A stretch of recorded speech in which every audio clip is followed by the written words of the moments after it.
오늘 인노베이션 7번째 마지막입니다. 고난을 이해하는 능력, 이런 말씀으로 함께 말씀 나누겠습니다. 바울이 이렇게 얘기합니다. 에베소서 3장 14절 15절에 바울이 중보해요. 근데 뭐라고 중보하냐면, 이러므로 내가 하늘과 땅에 있는 각 족속에게 이름을 주신 아버지 앞에 무릎을 꿇고 빈다. 굉장히 중요한 중보를 합니다. 하늘과 땅에 있는 각 족속에게 이름을 주신 아버지 앞에 바울이 굉장히 거창한 주제로 중보를 합니다. 내가 빈다는 거예요. 지금. 성령으로 말미암아 너의 속사람의 능력을 강건케 해주십시오. 이 일들을 중보했다는 거예요. 하늘과 땅의 모든 주인이신 아버지 앞에 특별히 무릎 꿇고 바울이 중보했어요. 그 이유가 무엇이에요? 바울이 왜 중보했어요? 왜 속사람을 강하게 하십시오라고 중보했습니까? 그 다음 절에 나와 있어요. 18절 같이 읽겠습니다. 시작. 믿음으로 말미암아 그리스도를 여러분의 마음속에 머물러 계시게 해주시길 빕니다. 이것이 바울의 중보의 내용이었다는 거예요. 믿음으로 말미암아 그리스도를 여러분의 마음속에 어떻게 머물러 계시기를 중보합니다. 빈다고 이것들을 얘기하고 있는 거예요. 고난은 인간의 지혜로 이해할 수가 없는 것이에요. 그러니까 이 일들이 증가됩니다. 성경에서 이 모든 것들을 이야기하고 있어요. 그런데 그때 바울이 이야기한 거예요. 터가 튼튼히 주님의 사랑 앞에 특별히 속사람이 강건하게 도와주십시오.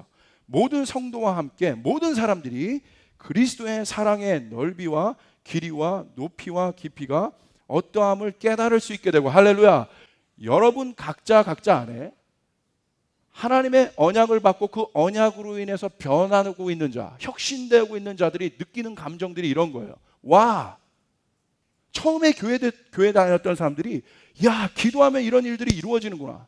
말씀을 보는데 내 삶 가운데 이런 일들이 이루어지네. 여러분 보십시오.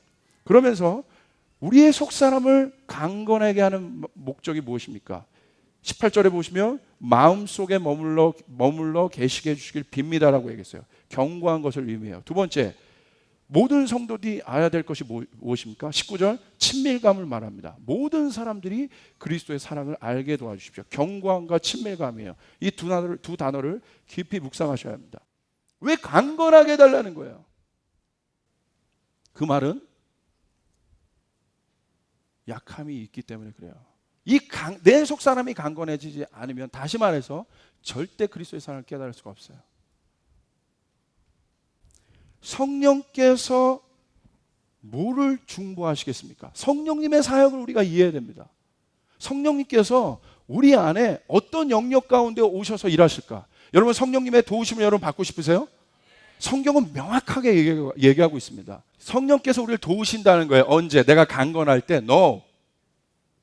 내가 연약할 때 도우신다는 거예요. 할렐루야. 이게 복음의 깊이에요. 우리가 진짜 연약해질 때는 언제입니까? 결론부터 여러분에게 말하자면, 내가 진짜로 연약해질 땐 주님의 십자가 앞에 설 때예요. 잘 기억하십시오. 십자가가 우리를 연약하게 합니다. 십자가 앞에서 인간은 정직해집니다. 거품이 빠집니다. 예수 그리스도, 할렐루야, 1.1획도 틀리지 않고 예수 그리스도를 증거하고 있어요. 이게 말씀의 1차적인 목표입니다. 근데 왜 깨닫지 못할까요? 두려워서 그래요. 속사람이 강건치 못하기 때문에.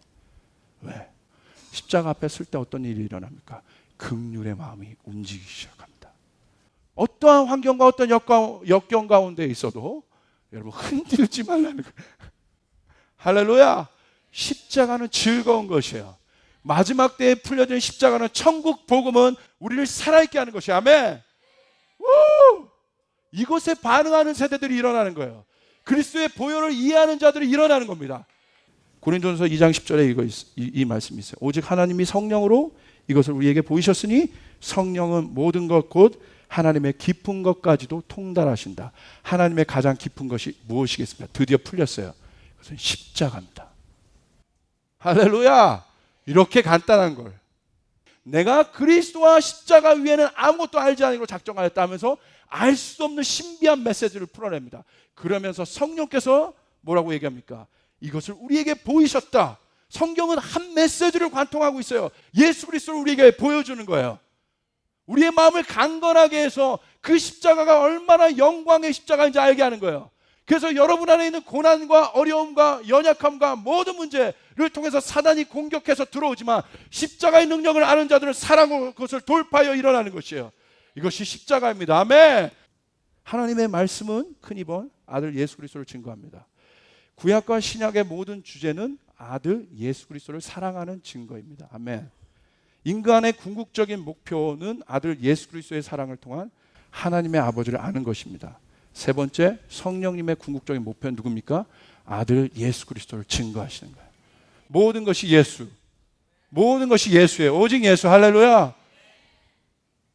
하나님의 말씀을 깨닫는다는 것의 깊이는 아들 예수 그리스도에 관한 모든 사랑을 아는 것이에요. 이게 성경의 메시지예요. 이노베이션이에요. 혁신이 일어나는 겁니다. 나를 깊게 만드는 거예요. 말씀의 모든 목표는 무엇입니까? 그 사랑을 깨닫고 아버지 사랑 앞에 오해함 없이 서는 것입니다. 그래서 우리의 사랑의 터에 뿌리가 깊게 박히게 된다는 거예요. 주님을 이해하는 것, 여호와를 아는 지식이 충만해지는 것, 물이 바다를 덮은 같이.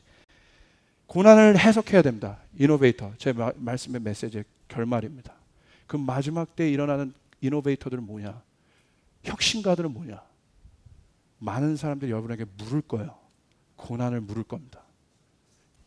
우리를 연약함으로 이끄는 것은 뭘까요? 아이러니하게 하나님의 말씀이야. 우리를 막 숨통도 틀 수 없는 곳으로 우리를 이끌고 있는 게 뭔지 아세요? 환경이 아니에요. 인간이 궁극적으로 뭐 때문에 괴로워하는지 아세요? 하나님의 말씀이야. 누구든지 나로 말미암아 실족치 아니하는 자는 복이 있다. 예수님 때문에 너희가 실족하게 된다는 거예요. 여러분, 그럼 마지막 때 결론을 맺겠습니다. 마지막 때 혁신가들은 누굽니까? 여러분 사람에게 얘기했어요. 얘기합시다. 메신저가 되어야 한다. 여러분 메신저가 되어야 됩니다. 여러분 메신저가 되어야 됩니다. 불꽃 같은 메신저가 되어야 됩니다. 여러분 자녀에 대해서 어머니 아버지의 정체성은 뭐예요? 이노베이터. 여러분 메신저가 되는 거예요. 주님의 말씀을 이해하고 깨닫고 오해하지 않는 사람들이라서 하나님의 말씀을 끝까지 격려해요. 그분의 말씀이 살아있다고 얘기해 주는 거예요. 아멘. 그것이 이루어져요. 메신저예요. 불꽃 같은 메신저가 되는 거예요. 그래서 두 번째 뭐 해야 됩니까? 메신저들을 키워내야 됩니다. 패러다임이 굳기 전부터 하나님을 오해하지 않도록 광야에서 양육된 세례요한 같은 나실인이 일으켜져야 됩니다. 세 번째, 사람의 마음을 움직이는 메신저를 키워야 됩니다. 이게 결론인데요. 하나님의 말씀이 우리 마음 가운데 이 사람을 통해서 사람이 변하거든요. 어떻게? 약할 때 강함 주십니다. 너희가 어둠 가운데일수록 빛을 주신 하나님을 보라는 거예요.